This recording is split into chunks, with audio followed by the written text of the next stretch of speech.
आचार्यः सच्चिदानंद मिश्र महोदयः। नमो नमः। सदाशिवसमारम्भां शङ्कराचार्यमध्यमाम् अस्मदाचार्यपर्यन्तां वन्दे गुरुपरम्पराम्। समादरणीयाः अध्यक्षमहोदयाः, आचार्याः शतपथी महोदयाः, श्रीमन्तः मित्रवर्याः सुकान्तकुमार सेनापति महोदयाः, अस्य कार्यक्रमस्य संयोजकाः बुद्धेश्वर षडङ्गी महोदयाः, अन्ये च आचार्य सत्यनारायणाचार्य महोदयाः, अन्ये च अनेके विद्वांसः, विद्यार्थिनः, विद्यानुरागिणः, बन्धवश्च। अद्य अहम् अत्र समाहूतः पाश्चात्यदर्शनस्य परिचयं दातुम्। तत्र तावत् पाश्चात्यदर्शनं भारतीयदर्शनम् अनया रीत्या दर्शनयोः कश्चन विभागः श्रूयते। वस्तुतस्तु दर्शनस्य इमे द्वे धारे भवतः। एका धारा भवति पाश्चात्यदर्शनधारा, द्वितीया धारा भवति भारतीयदर्शनधारा। धारा अपि विद्यते।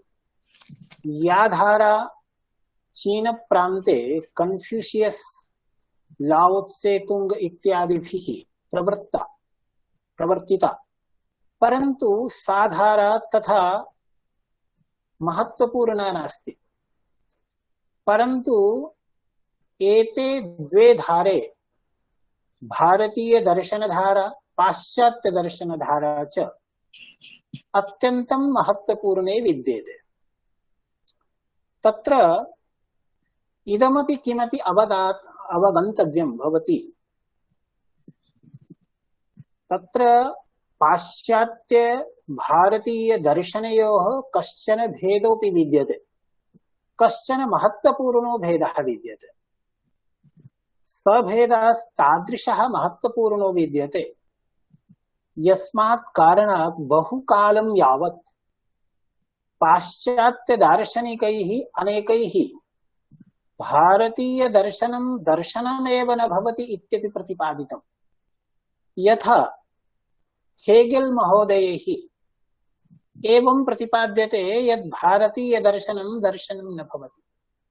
तत्र किं कारणं? तत्र इदं कारणं तैः प्रतिपाद्यते यत् भारतीय दर्शनं तथा विचार स्वातन्त्र्यं नैव स्वीकरोति। भारतीय दर्शनं तावत् संप्रदाय रूपेण प्रवर्तते। वयं जानीमः यत् भारतीय दर्शनम् आस्तिक नास्तिक दर्शन रूपेण विभक्तं विद्यते। तत्रापि अनेके संप्रदायाः सन्ति, दर्शनस्य संप्रदायाः सन्ति। तथा च पश्यतु, न्यायः एकः भवति, वैशेषिक दर्शन संप्रदायः कश्चन भवति, वेदांत दर्शन संप्रदायः भवति, मीमांसा दर्शन सांख्य दर्शन संप्रदायः भवति, प्रत्यभिज्ञा दर्शन संप्रदायः भवति, चार्वाक बौद्ध जैन दर्शन संप्रदायाः भवन्ति। तर्हि सर्वेपि संप्रदायाः इमे भवन्ति। तत्र पाश्चात्य दार्शनिकानाम् इदं चिन्तनमासीत् यत् दर्शनेषु यदि संप्रदायः अस्ति चेत् तर्हि विचार स्वातन्त्र्यं पृष्ठतो गतम्। आम्,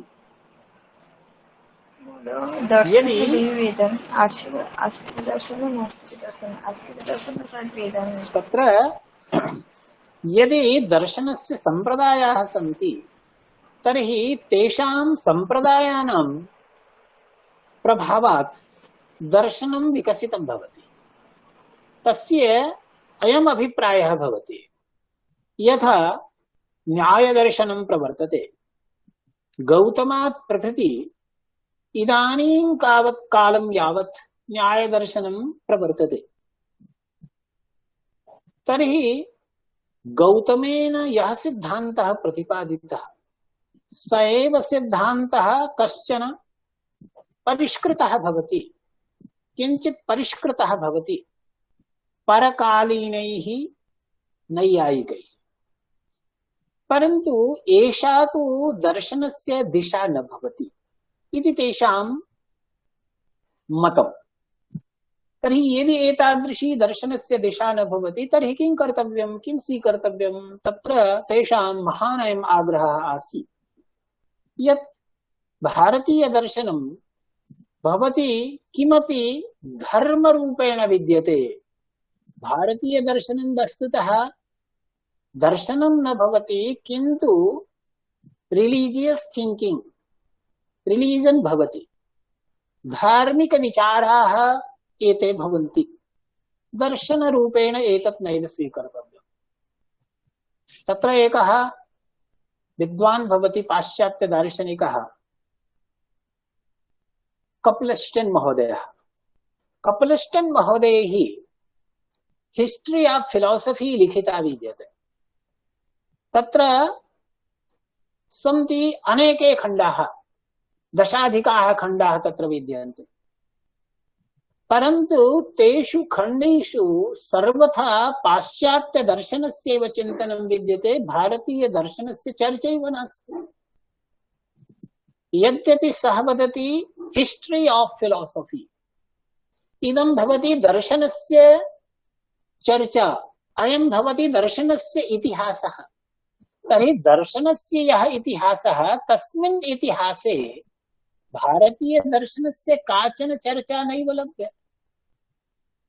परन्तु किम् आगतं, कालान्तरे भारतीय दर्शनेषु यथा विमल कृष्ण मतिलाल महोदयैः, जितेन्द्रनाथ मोहांती महोदयैः, अरिन्दम चक्रवर्ती महोदयैः, अन्यैश्च तादृशैः विद्वद्भिः यथा विचारः कृतः, तेन विचारेण एतादृशी चिंता, एतादृशी भावना दूरं गता यद् भारतीय दर्शनं दर्शनं न भवति।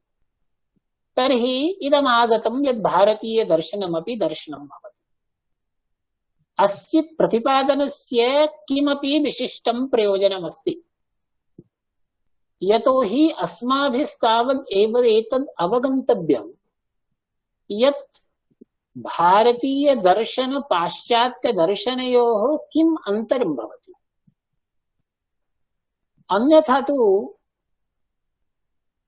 सर्वथापि भारतीय दर्शनं पाश्चात्य दर्शनम् एकीकृत्यैव विचाराः प्रवर्तन्ते।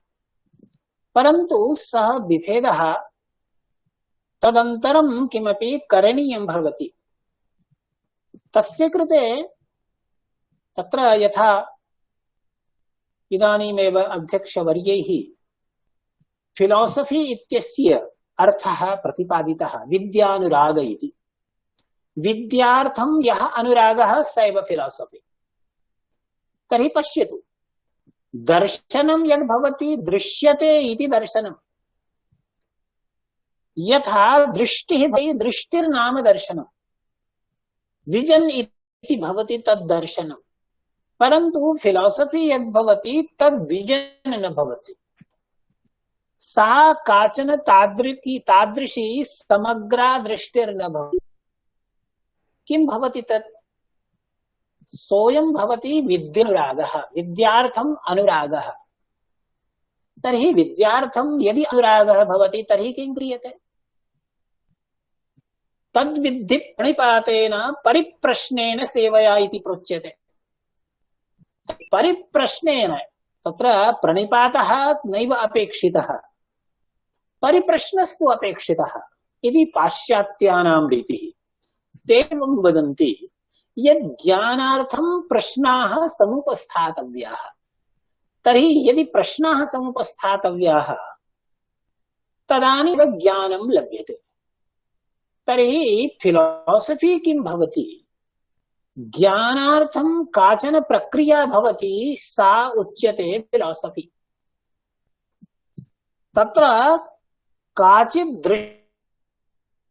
परंतु सा प्रक्रियैव वस्तुतः फिलॉसफी भवति। प्रश्नाः समुपस्थाप्यन्ते, नवीनाः प्रश्नाः समुपस्थाप्यन्ते। तत्र यदि पाश्चात्य दर्शनं कथं प्रारब्धं कया रीत्या प्रवृत्तम् इत्येतत् सर्वं संक्षेपतः अवगन्तव्यं भवति। पुनश्च भारत पाश्चात्य दर्शनस्य किमपि प्रतिमानमस्ति, यतोहि इदानीमेव मया प्रोक्तं यत् विद्यार्थम् अनुरागः, ज्ञानार्थम् अनुरागः, तर्हि कस्य ज्ञानस्य कृते अनुरागः, कस्य ज्ञानस्य प्राप्तये प्रयासः कर्तव्यः, तत् प्रतिपाद्यते ग्रीक दर्शन। वस्तुतः पाश्चात्य दर्शनं सोपानत्रये अवगन्तुं शक्यते। एकः कालखण्डः भवति ग्रीक दर्शनस्य कालखण्डः, अपरः कालखण्डः भवति मध्ययुगः, तृतीयः कालखण्डः भवति आधुनिकयुगः। तर्हि अनया रीत्या एतत्त्रयं ग्रीक दर्शनं, मध्यकालीन दर्शनं, आधुनिक दर्शनम् इति रीत्या अवगन्तुं शक्यते। पुनश्च किमपि तदपि दर्शनम् उच्यते यत् कृते एका अन्या शैली उच्यते, एकम् अन्यत् नाम प्रोच्यते, तदुच्यते समकालीन दर्शनम्। 20 शताब्द्यां यद् दर्शनम् आगतं तदुच्यते समकालीन दर्शनम्। तर्हि प्रायशः ईसा मसीहस्य जन्मात् 600 वर्षेभ्यः प्राक् ग्रीक दर्शनं प्रारब्धं भवति। पुनश्च ग्रीक दर्शनस्य कालः भवति ईसा मसीहस्य गमनानन्तरं 400 वर्षाणि कालः भवति ग्रीक दर्शनस्य। तर्हि प्रायशः 900 वर्षात्मकः कालः भवति ग्रीक दर्शनस्य। तदनन्तरं प्रायशः 1000 वर्षात्मकः, 100 वर्षात्मकः कालः भवति। यः कालः मध्यकालः उच्यते, मध्ययुगः प्रोच्यते। अनन्तरं क्रमशः कालः समायाति आधुनिकस्य कालः, यः 17 शताब्द्याः प्रारब्धः भवति। मध्ये तावत् मध्यकाल आधुनिकदर्शनयोः मध्ये कश्चन कालः भवति, यः कालः संक्रमणकाल इत्युच्यते। तर्हि कीदृशं ज्ञानम् अपेक्षितं, कीदृशं ज्ञानं प्राप्तव्यं, तस्य विषये एकं प्रतिमानं तैः पाश्चात्य दार्शनिकैः तत् प्रतिमानं गृहीतं भवति गणितशास्त्रात्। तत्र गणितशास्त्रात् गृहीतं भवति ज्ञानं। तत्र प्लेटो महोदयस्य कश्चन एषः सिद्धान्तः आसीत्। यतोहि प्रश्नः कथं कयः तत्र सुकरात् भवति, सुकरात नाम आचार्य दार्शनिकः भवति, तस्य प्रक्रिया एव आसीत् प्रश्नरूपेण, प्रश्नकरणमेव तस्य प्रक्रिया आसीत्। तदुच्यते डायलेक्टिक्स्। प्रश्नाः उपस्थाप्यन्ते, प्रश्नकरणमाध्यमेनैव कुत्रचित् निष्कर्षे अस्माकं गमनं भवति इति तत्र सिद्धान्तः स्वीकृतः आसीत्।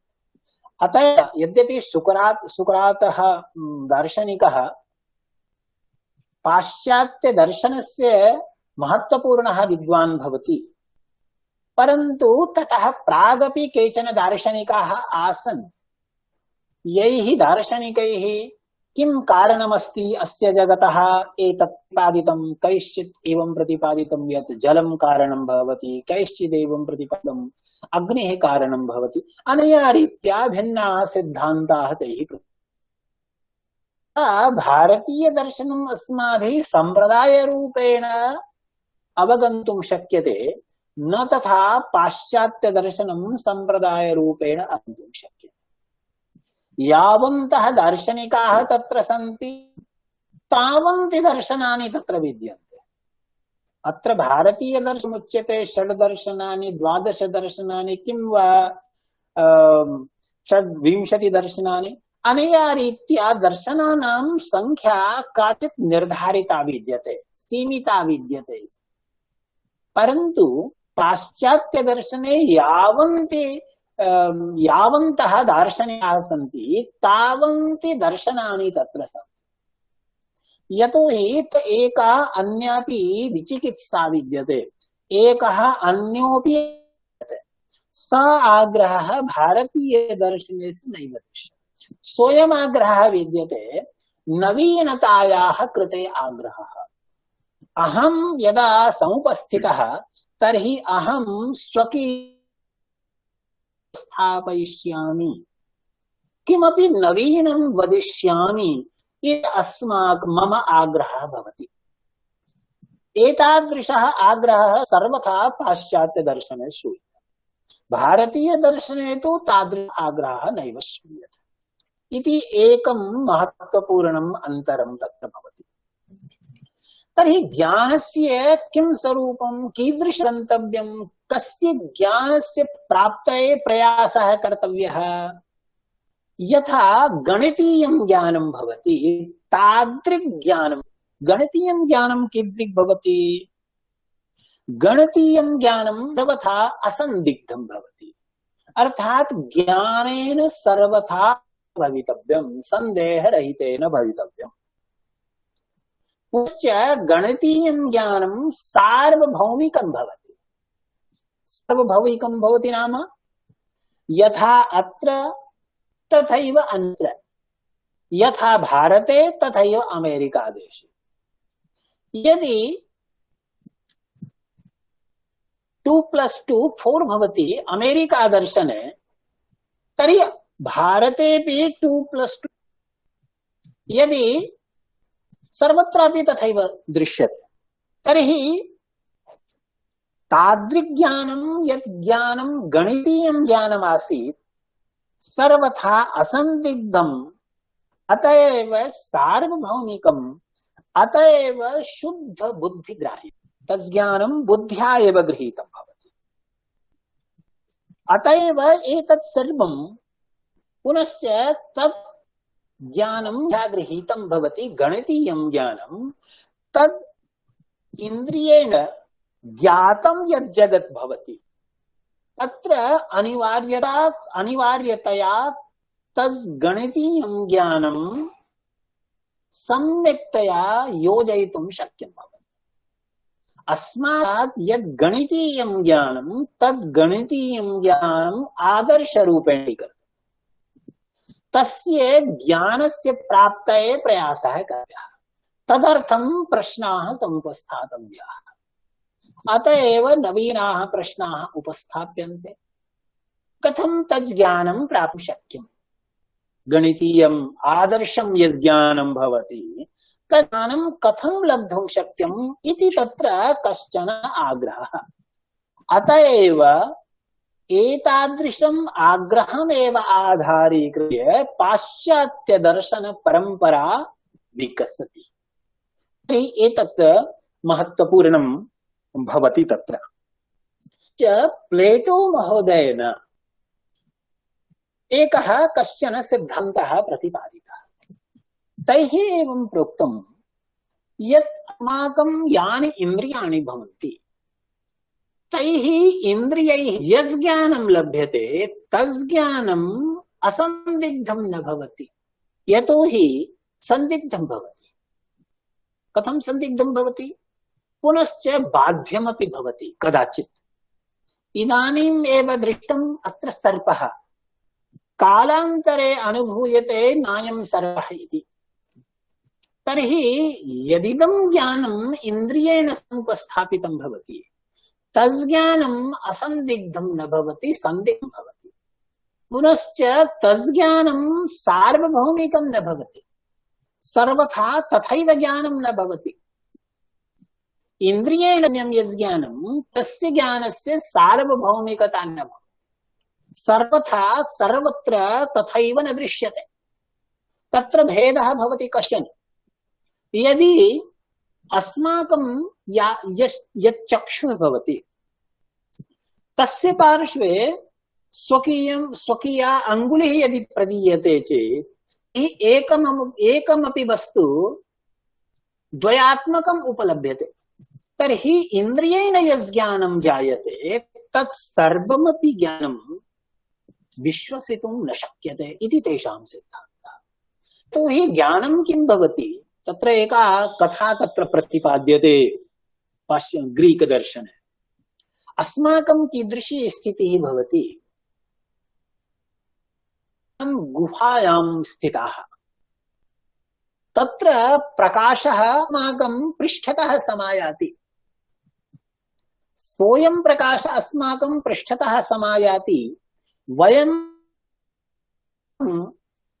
परिवर्तयितुं न शक्नुमः, किन्तु केवलं प्रतिबिम्बमेव, केवलं या छाया विद्यते तां छायामेव द्रष्टुं पारयामः।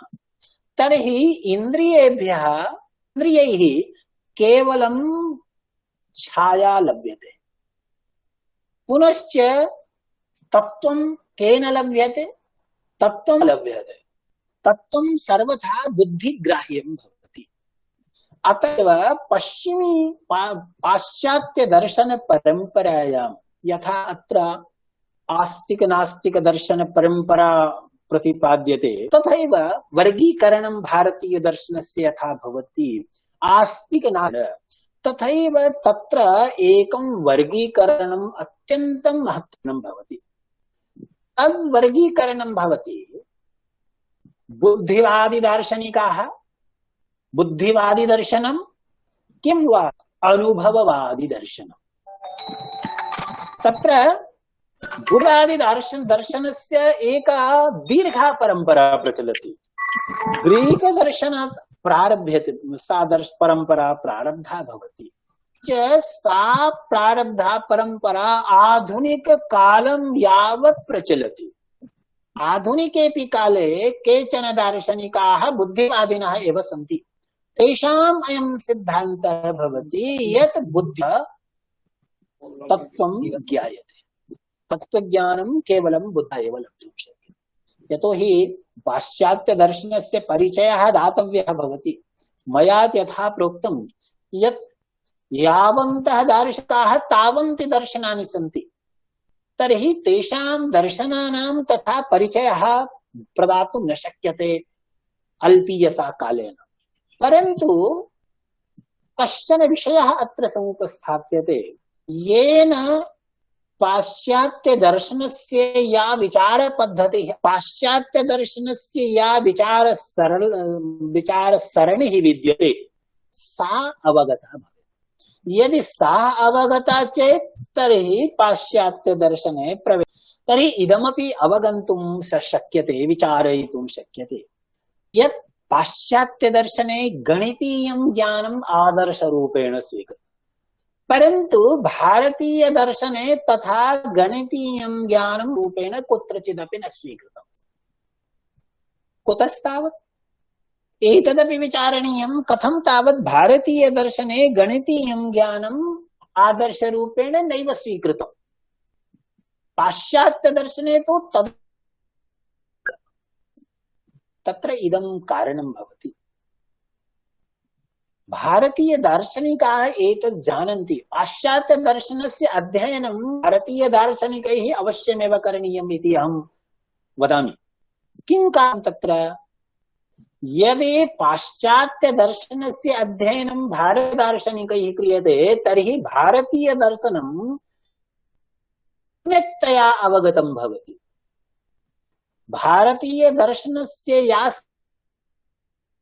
भारतीय दर्शने यद् गाम्भीर्यं विद्यते भारतीय दर्शने यन्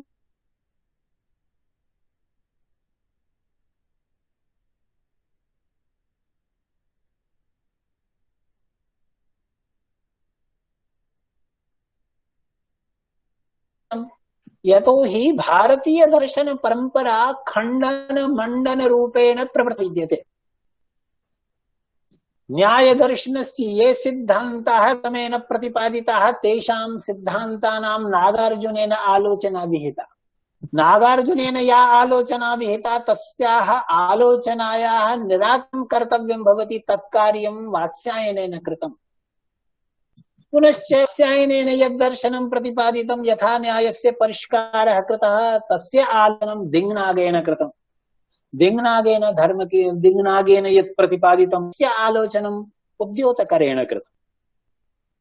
उद्योतकरेण यत् प्रतिपादितं तस्य आलोचना विहिता अन्यैः दार्शनिकैः धर्मकीर्तिभिः। धर्मकीर्तिप्रभृतिभिः यत् प्रतिपादितं तस्य आलोचनं विधाय भारतीय न्याय दर्शनस्य प्रतिष्ठापना विहिता।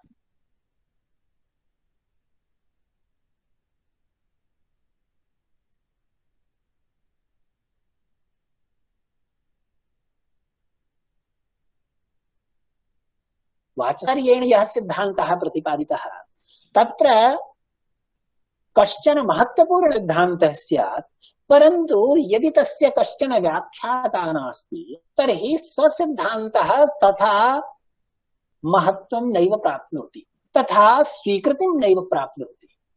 अतएव भारतीय दर्शनस्य यथा परिष्कारः कृतः, परिष्कारः विद्यते, स गांभीर्यं धत्ते एतद् अवगन्तुं पाश्चात्य दर्शन तो ही तत्र एकः दार्शनिकः सम्मायाति। यः तनस्य दार्शनिकस्य खण्डनं विधाय अग्रे गच्छति। खण्डनं विधाय वा वस्तुतः तत् खण्डनं नैव वक्तव्यम्, अपि तु तस्य सर्वथा परित्यागः वक्तव्यः। यतो हि सर्वथा एवं न भवति। स्थाप्यैव कश्चन तस्य दार्शनिकस्य मतं खण्डयति इति सर्वथा न भवति। अतएव परन्तु परित्यागस्तु सर्वथा भवति। तत्र एतद् अवगन्तुं शक्यते यत् प्राक्तनः यः तस्य दर्शने ये दोषाः सन्ति ते तान् दोषान् दृष्ट्वा अयं दार्शनिकः तं दर्शनं परित्यज्य किमपि नवीन दर्शनं प्रतिपादयति। तर्हि सर्वोऽपि दार्शनिकः किमपि नवीनं दर्शनं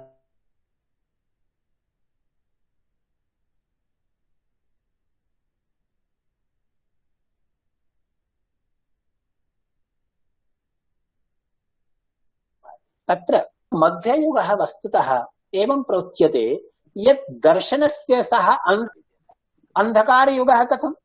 यतो हि तदानीं ईसाई धर्मस्य महत्वपूर्णं प्रवर्तनमासीत्। सर्वैरपि दार्शनिकैः तथैव विचारणीयम्। यः विचारः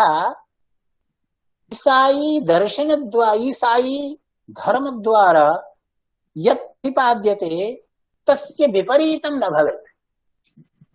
अतएव मध्यकालीनं यद् दर्शनं भवति तद् दर्शनं प्लेटोनिक दर्शनम्, अरिस्टोटलियन दर्शनम् तथा च अनुयायिभिः नाम तत्र नाम दार्शनिकः, पुनश्च अरिस्टोटल नाम दार्शनिकः, अरस्तु यः सिद्धान्तः आसन्। तयोः सिद्धान्तयोः वस्तुतः अत्यन्तं भेदः आसीत्, कश्चन स्वल्प एव भेदः आसीत्। तर्हि प्लेटो महोदयस्य दर्शनम् आधारीकृत्य ईसाई धर्मस्य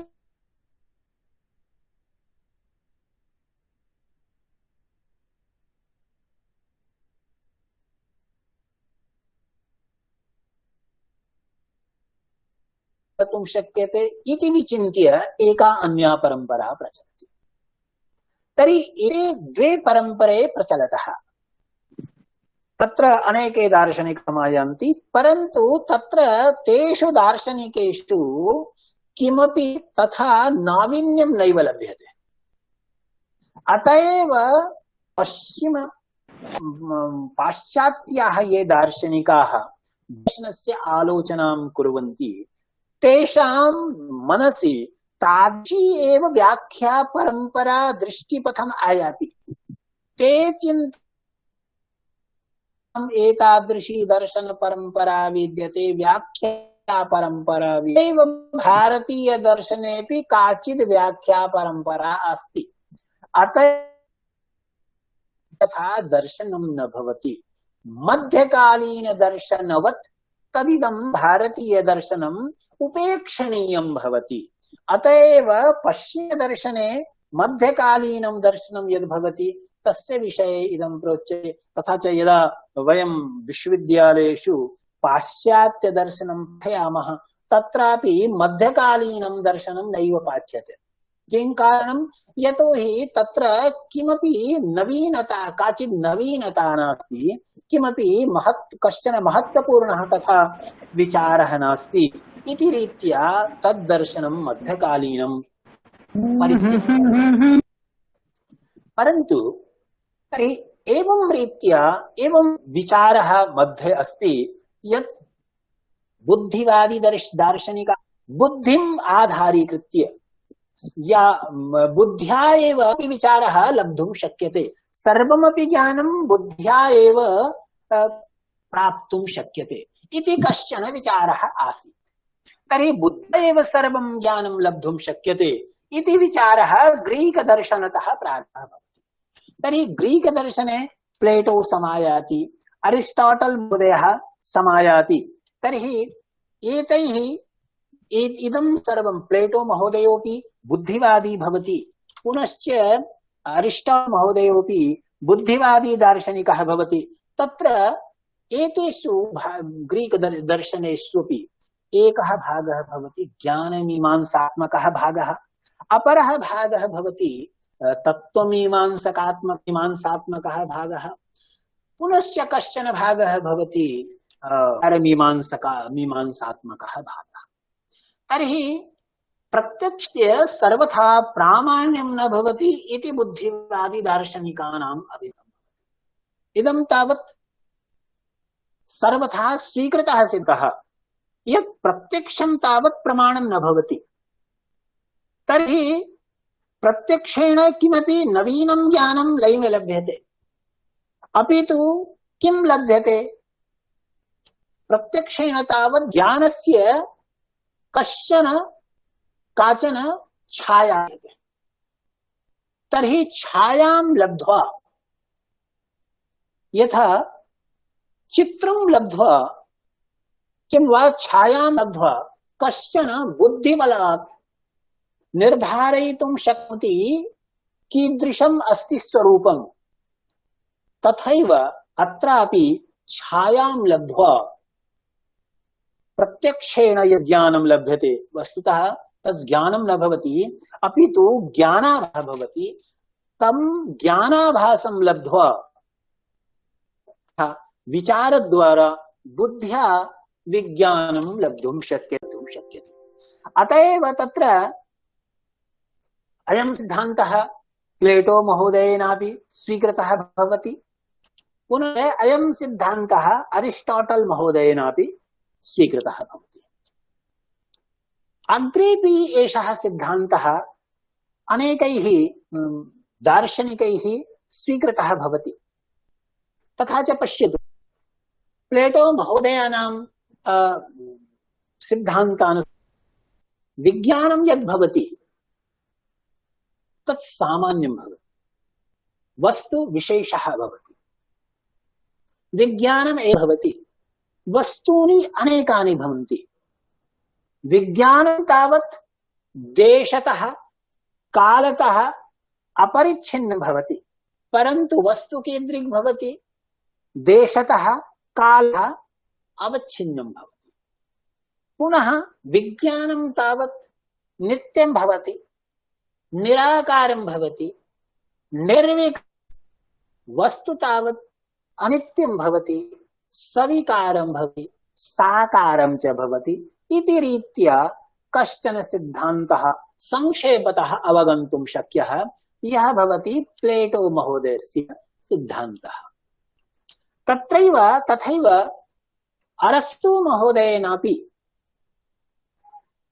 तत्र पश्यतु, ईश्वर विषयेपि कश्चन विचारः प्लेटो महोदयेन कृतः। सः वदति यत् ईश्वरः अस्ति, तत्र इदं गन्तव्यं भवति, यथा भारतीयदर्शनेषु यदि न्यायदर्शनं गृहीतं भवति, वेदान्तदर्शनं वा गृहीतं भवति, तर्हि तत् दर्शनं समग्र विषयान् विवेचयति। परन्तु अत्र पश्चिमदर्शने एवं न भवति। तत्र केचन विषयाः विवेचिताः, सर्वे विषयाः तथा विवेचिताः भवन्ति। यतोहि एकेनैव दार्शनिकेन सर्वे विषयाः विवेचिताः भवन्ति। एक एव दार्शनिकः स्वकीयं दर्शनं प्रतिपादयति, तथा सः दार्शनिकः सर्वमपि तथा न प्रतिपादयति, प्रदयितुमर्हति। सर्वथापि तथा युक्तिः अपि नैव प्रतिपादयति। तर्हि प्लेटो महोदयः ईश्वरस्य सत्तां स्वीकरोति, पुनश्च सः स्वीकरोति यद् ईश्वरः जगतः अस्य कर्ता। परन्तु अयम् ईश्वरः, प्लेटो महोदयस्य यः ईश्वरः अस्ति, स वस्तुतः अस्माकं यथा विश्वकर्मा महोदयस्य वर्णनं भवति तादृश एव सः विश्वं जगदिदं प्रतिपादयति।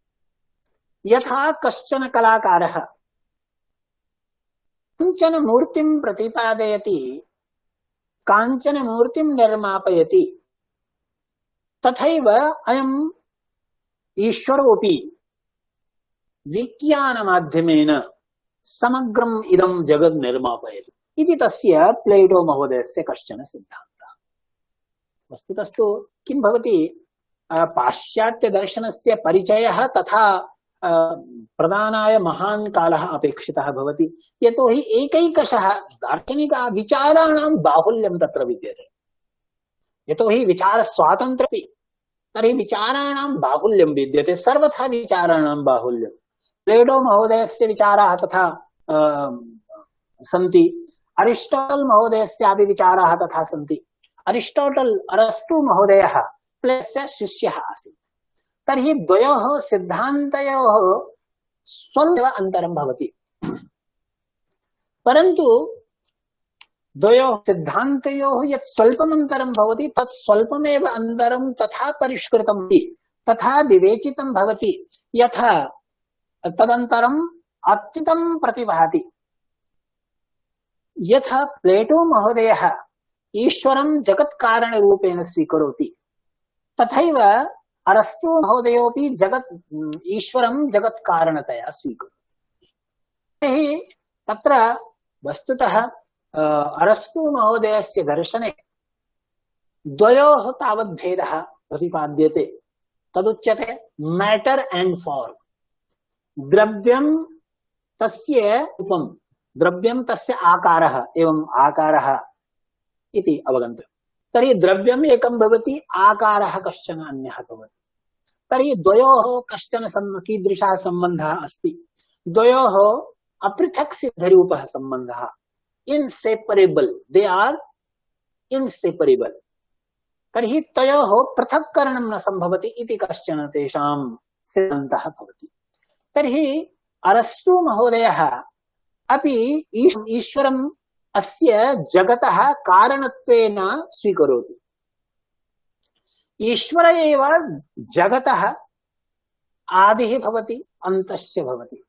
तर्हि परन्तु ईश्वरः अयं द्रव्यं गतिं प्रददाति, परन्तु ईश्वरोऽयं स्वयं गतिहीनः। अयम् ईश्वरः नित्यः, कूटस्थः, अचलः, ध्रुवः, अपरिणामी भवति। परन्तु अपरिणामी अपि अयम् ईश्वरः इदं जगत् गतिं प्रददाति, परिणामं प्रददाति, पुनश्च परिस्य अयम् ईश्वरः स्रोतः भवति। तर्हि यदि वयं चिन्तयामः, प्लेटो महोदयस्य दर्शनं पश्यामः, तर्हि द्रष्टुं शक्यते किं कारणमस्ति यत् मध्यकाले शाही मतानुसारिणः, प्लेटो मतानुसारिणः सञ्जाताः, अरस्तु मतानुसारिणः वा सञ्जाताः। तत्र कारणमिदं, यतोहि ईसाई धर्मे एषः सिद्धान्तः स्वीकृतः विद्यते यत् God creates this world out of nothing. ईश्वरः इदं जगत् निर्माति, परन्तु कारणं नैव अपेक्षते। तत्र किमपि उपादानकारणं तत्र नास्ति, विनैव किञ्चित् उपादानकारणम् ईश्वरः स्वयमेव जगदिदं निर्माति। अत एव इदं दर्शनं वस्तुतः प्लेटो महोदयस्य दर्शनम्, अरस्तु महोदयस्य च दर्शनं प्रायशः अद्वैत दर्शनमिव भवति। अद्वैत दर्शनमेव भवति, अद्वैत दर्शनं न भवति, अपि तु अद्वैत दर्शनम् इव भवति। तस्य प्रतिच्छाया द्रष्टुं शक्यते, परन्तु सर्वथा तद् अद्वैत दर्शनम् इति प्रोच्यते तर्हि तत् सम्यक् न भवति। इदानीं तस्य तत्र के भेदाः भवन्ति, किम् अन्तरं भवति द्वयोः, इदमपि सर्वं सम्यक्तया प्रतिपादयितुं न शक्यते।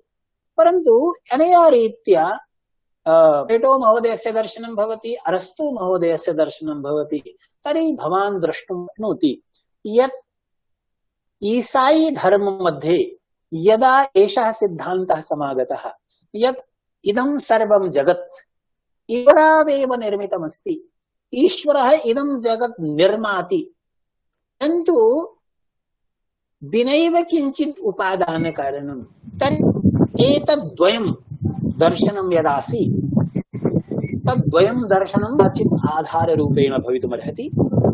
अत एव इदं तावत् स्वीकृतं। पुनश्च एतदपि पश्यतु, यथा मया प्रतिपादितं यत् दर्शनं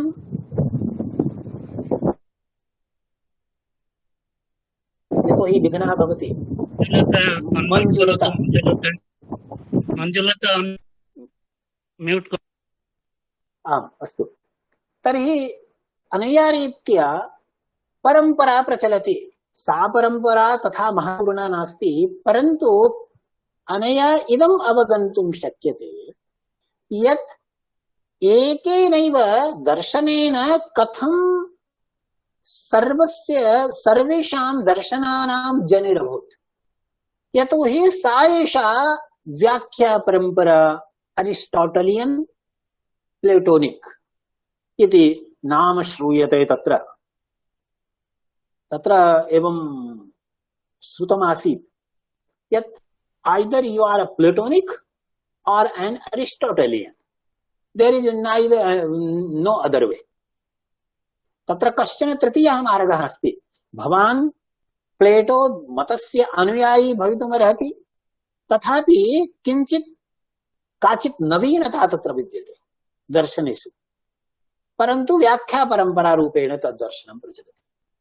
तर्हि तत्र अनेके दार्शनिकाः सन्ति, अन्सेल्म् महोदयाः भवन्ति, अनेके अन्येपि भवन्ति। एव तत्र दशमशताब्द्याम् एकः कश्चन अपूर्वः विचारः प्रारब्धः। विचारः प्रारब्धः यत् एकं भवति दर्शनम्, एका भवति फिलासफी, पुनश्च काचित् भवति थियोलॉजी। थियोलॉजी ईश्वर विषयिणी चर्चा, ईश्वर विषयकः सिद्धान्तः। तर्हि तत्र थियोलॉजी काचित् भवति, पुनश्च दर्शनं किमपि भवति, फिलासफी भवति। तर्हि फिलासफी थियोलॉजी मध्ये किञ्चित् अन्तरं करणीयं भवति इति काचन चर्चा समागता। तत्र इयं चर्चा अत्यन्तं महत्वपूर्णा जाता।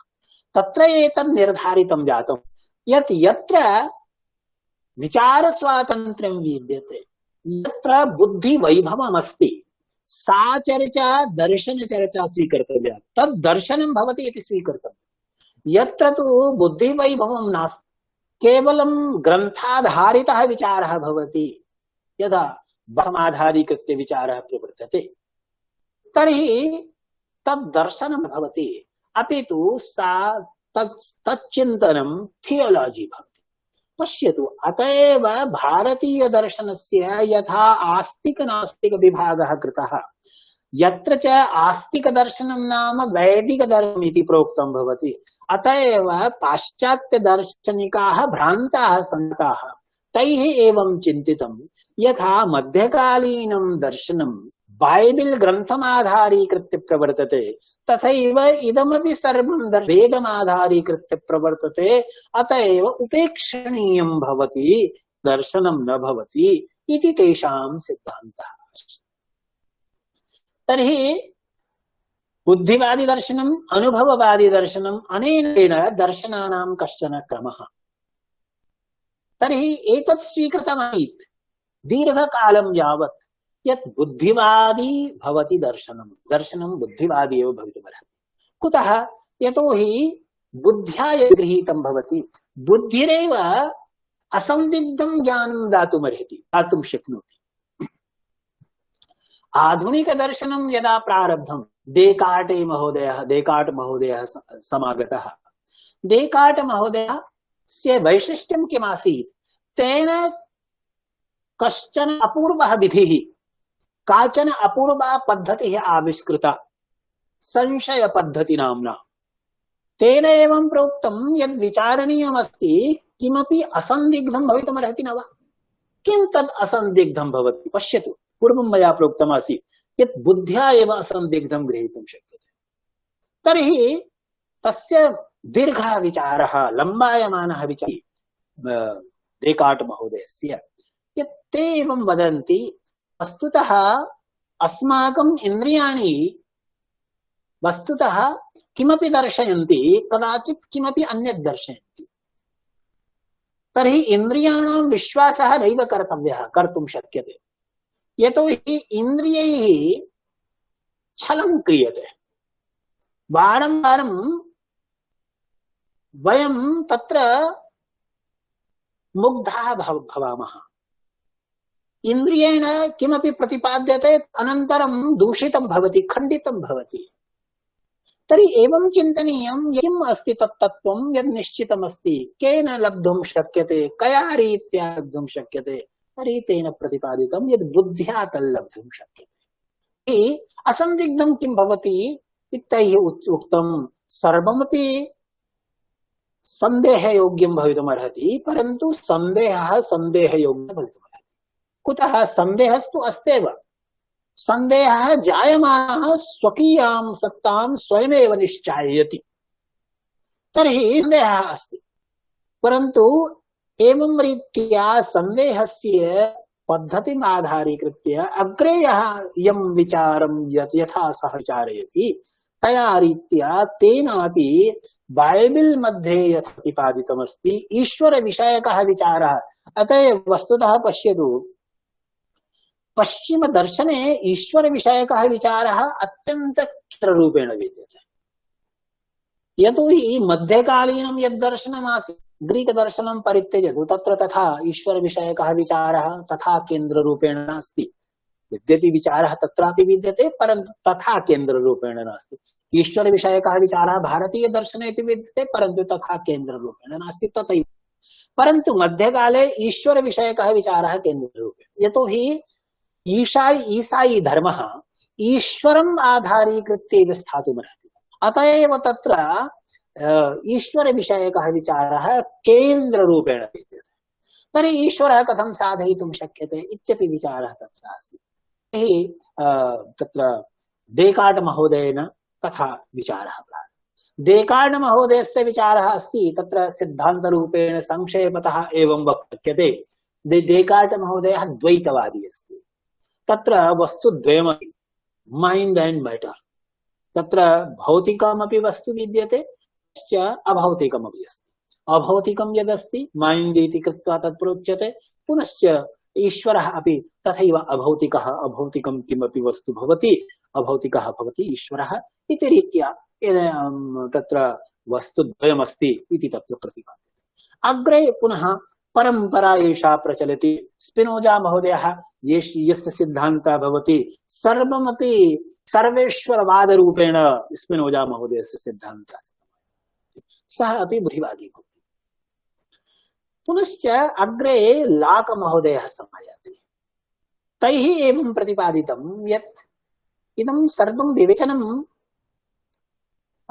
असम्यक् भवति, यतोहि भवान् एवं प्रतिपादयति यत् बुद्ध्या अवगन्तुं शक्यते, परन्तु बुद्ध्या अवगन्तुं न शक्यते। तत्र एकः महत्त्वपूर्णः मनोरञ्जकः कश्चन विचारः विद्यते। तत्र ईश्वरसाधनाय काचित् युक्तिः, मनोरञ्जका युक्तिः तत्र पाश्चात्यदर्शनपरम्परायां प्रतिपादिता विद्यते। सा युक्ति, तादृशी युक्तिः भारतीयदर्शनपरम्परायां कदाचिदपि न लभ्यते। यतोहि सा युक्तिः एवं प्रचलति,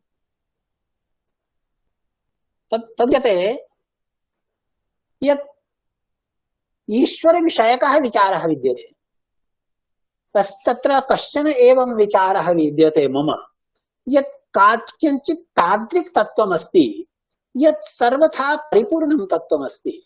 तद् इदं परिपूर्णं तत्त्वं ता न भवितुमर्हति परिपूर्णं यदि किञ्चित् तादृशं तत्त्वं बहिर्न भवेत्। अतएव तया रीत्या इयं विचित्रेयं युक्तिर्भवति, तया रीत्या ईश्वर साधनं विधीयते। अग्रे तावत् काण्ट महोदयेन तस्य खण्डनं विधीयते। अनया रीत्या यदि मम मनसि कस्यचन अपूर्वस्य सर्वगुणसम्पन्नस्य दीपस्य भावना विद्यते, तर्हि किं तेन कश्चन तादृशः द्वीपः साधयितुं शक्यते वा? नैव शक्यते। तर्हि एवं लाक् महोदयेन कश्चन अपूर्वः मार्गः आविष्कृतः। तैः एव प्रतिपादितं यत् ज्ञानस्य मूलं वस्तुतः बुद्धौ नास्ति, अपितु ज्ञानं यत् प्रतिपाद्यते, ज्ञानं यत् तावत् लभ्यते, तत् ज्ञानं वस्तुतः अस्माकम् अनुभवेन लभ्यते। अर्थात् ज्ञानस्य साधनम् एकं साधनं भवति बुद्धिः, परं साधनं भवति अनुभवः। तर्हि पश्चिमदर्शन परंपरा अत्र एतादृक् संघर्षरूपेण प्रचलन्ति अवगन्तुं शक्या।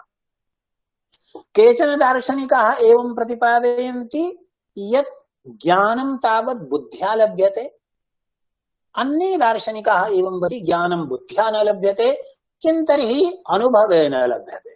तर्हि अनुभववादिनः दार्शनिकाः तावत् आधुनिक दर्शन संप्रदाय, आधुनिक दर्शने समायाताः भवन्ति। लाक् भवति तत्र, ह्यूम् भवति तत्र, अन्येपि केचन दार्शनिकाः अत्र भवन्ति। तत्र उभयत्रापि दोषाः सन्ति। अनुभव बुद्धिवादेपि दोषाः सन्ति, अनुभववादेपि दोषाः सन्ति। यतोहि तत्र यथा मया पादितं ह्यूम् नामकः कश्चन दार्शनिकः समायातः, तेन एवं अनुभवम् आधारीकृत्य एवं सिद्धान्तः प्रतिपादितः यत् अनुभवेन सर्वथा केवलं सन्देहः एव लब्धुं शक्यः, ज्ञानं नैव लब्धुं शक्यते। तर्हि ज्ञानस्य लब्धिः कथं भवेत्? ज्ञानस्य लब्धिर्भवति यतोहि बुद्ध्या न भवति। कुतः?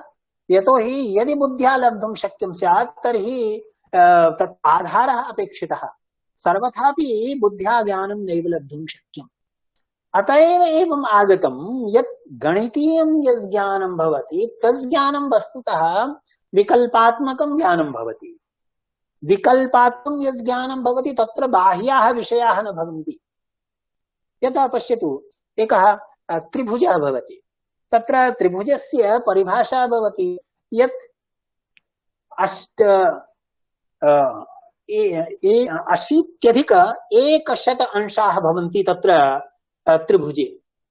तर्हि एषः त्रिभुजः यः भवति, स त्रिभुजः यदि भवति चेत् तर्हि सः एतादृशः भवति, परन्तु सः त्रिभुजः संसारे अस्ति इति वक्तुं न शक्यते। वस्तुतस्तु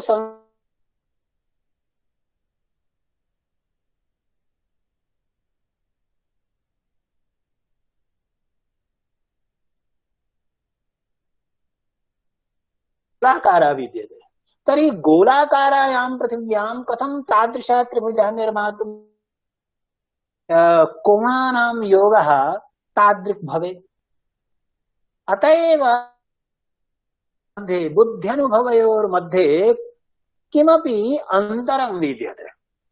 तर्हि बुद्ध्या तावत् बुद्धिः अपेक्षते किमपि यः लभ्यते स सर्वथा बुद्ध्या न लब्धुं शक्यते। अर्थस्तु लभ्यते अनुभवेन, परन्तु अनुभवस्तावत् निश्चयं नैव जनयति, सन्देहमेव जनयति। तर्हि किं स्यात्, कथम् अवगन्तुं शक्यं? तत्र काण्टमहोदयः समायाति, यः अनयोः द्वयोः बुद्धिवाद अनुभववादयोः सामञ्जस्यं विदधाति। सामञ्जस्यं विधातुं किं वदति? सः वदति यत् अस्माकं ज्ञानं यन्निर्मितं भवति तस् ज्ञानं न केवलं बुद्ध्या न केवलम् अनुभवेन निर्मितं भवति, अपि तु द्वयोः संयोजनेन निर्मितं भवति। तर्हि काण्टमहोदये वयम् अनयोः द्वयोः संघर्षस्य समाधानं पश्यामः। तर्हि सः एवं प्रतिपादयति यत् बुद्धीनां कोटयः सन्ति,